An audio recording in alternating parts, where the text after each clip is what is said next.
ಕಾಂಗ್ರೆಸ್ ಸರ್ಕಾರಕ್ಕೆ ಬಡವರ ಮೇಲೆ ದೌರ್ಜನ್ಯ ಸಿಗುತ್ತಿರುವ ಕಾಂಗ್ರೆಸ್ ಸರ್ಕಾರಕ್ಕೆ ಅಯ್ಯಯ್ಯೋ ಅಯ್ಯಯ್ಯೋ ಅನ್ಯಾಯ ಅನ್ಯಾಯ.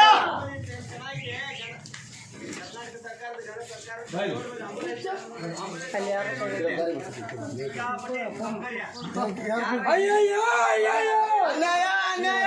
ಬಡವರ ಮೇಲೆ ದೌರ್ಜನ್ಯ ಸಿಗುತ್ತಿರುವ ಕಾಂಗ್ರೆಸ್ ಸರ್ಕಾರಕ್ಕೆ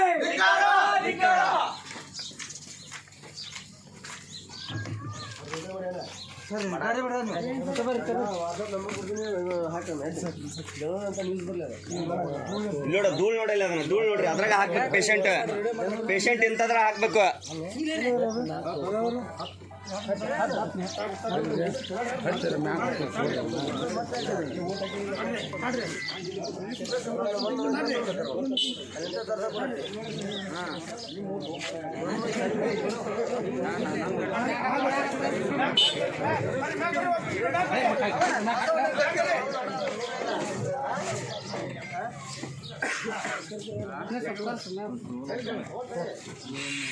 ಅಯ್ಯಯ್ಯೋ ಅಯ್ಯಯ್ಯೋ ಅನ್ಯಾಯ ಅನ್ಯಾಯ ಅಯ್ಯಯ್ಯೋ ಅಯ್ಯಯ್ಯೋ ಬಡವರ ಮೇಲೆ ದೌರ್ಜನ್ಯ ಸಿಗುತ್ತಿರುವ ಕಾಂಗ್ರೆಸ್ ಸರ್ಕಾರಕ್ಕೆ ಕಾಂಗ್ರೆಸ್ ಕಾರ್ಯಕರ್ತರಿಗೆ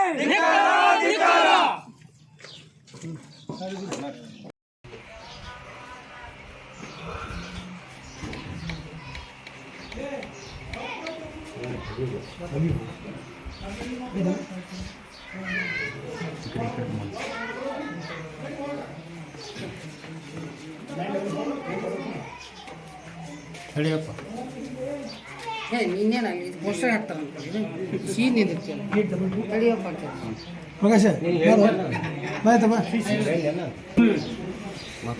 ಇವತ್ತು ಸಿರೂನ್ ಗ್ರಾಮದಾಗ ಚುನಾವಣೆ ಪ್ರಯುಕ್ತ ಇಲ್ಲೆಲ್ಲ ಗ್ರಾಮ ಪಂಚಾಯತಿ ಮೆಂಬರ್ ಇರಲಿ ಕಾರ್ಯಕರ್ತರಲ್ಲಿ ಓಡಾಡ ಎಲೆಕ್ಷನ್ ಮಾಡುವಾಗ ಎಲ್ಲ ಶಾಂತ ರೀತಿಯಿಂದ ನಡೆದಿತ್ತು. ಅವ್ರು ಬಂದು ಬೇರೆ ಕಡೆ ಕುಂತಾಗ ಅಲ್ಲಿ ಇರತಕ್ಕಂಥ ಕಾಂಗ್ರೆಸ್ ಪುಡಾರಿಗಳು ಅವ್ರಿಗೆ ಫೋನ್ ಮಾಡಿ ಯಾರೋ ಒಬ್ರಿಗೆ ಕರೆದ 34 ಮಂದಿ ಸೇರಿ ಆ ಹುಡುಗನ ಗ್ರಾಮ ಪಂಚಾಯತಿ ಮೆಂಬರ ತಮ್ಮನ್ನು 34 ಜನ ಸೇರಿಕೊಂಡು ಎತ್ಬೇಕತ್ತಾಗ ಒಡೆಯೋದಾಗಲಿ ಮಾಡಿ ಇಲ್ಲಿ ಒಂದು ಗದಗ ಜಿಲ್ಲೆ ಒಳಗೆ ಯಾವತ್ತೂ ಇದು ನಡ್ಕೊತ ಬಂದಂಥ ಒಂದು ಪರಿಸ್ಥಿತಿ. ಪ್ರತಿ ಹಳ್ಳಿ ಒಳಗೂ ಇದು ಎಚ್ ಕೆ ಪಾಟೀಲ್ ಕುಮ್ಮಕ್ಕಾಯ್ತು, ಅವರು ಒಂದು ಇಲ್ಲಿ ಇರ್ತಕ್ಕಂಥ ಕಾಂಗ್ರೆಸ್ ಲೀಡರ್ಗಳು ಕಿಮ್ಮತ್ತಾಯ್ತು.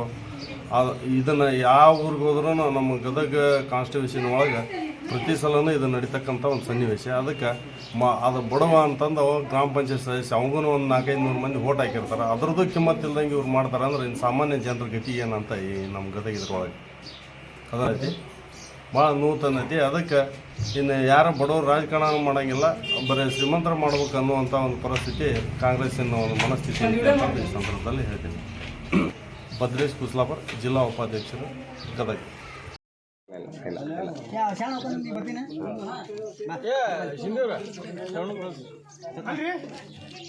ವಿಡಿಯೋ ಮಾಡ್ರಿ, ಹಂಗೆ ಒಳಗೆ ಕುಂತು ಚಾ ಕುಡ್ಕೊಂಡು ವಿಡಿಯೋ ಮಾಡ್ರಿ, ಹೇಳ್ರಿ ಸಾಹೇಬ್ರಿಗೆ ಆಕ್ಷನ್ ತೊಗೊಂತಾರ. ಒಳಗೆ ಹೋಗಿ ಅವ್ರು ಕುಂದಿರ್ತಾರೆ, ಇವ್ರಿಗೆ ಒಟ್ಟು BJP ಅವ್ರು ಒಳಗೆ ಬಿಡಂಗಿಲ್ಲ, ಅವ್ರೆಲ್ಲರೂ ಒಳಗೆ ಅಡ್ಡಾಡ್ತಾರೆ. ಅವ್ರು ಯಾವಾಗಾದ್ರೂ ಅದೇ ಸಂಸ್ಕೃತಿ ವಿಡಿಯೋ ಮಾಡ್ಬೇಕು.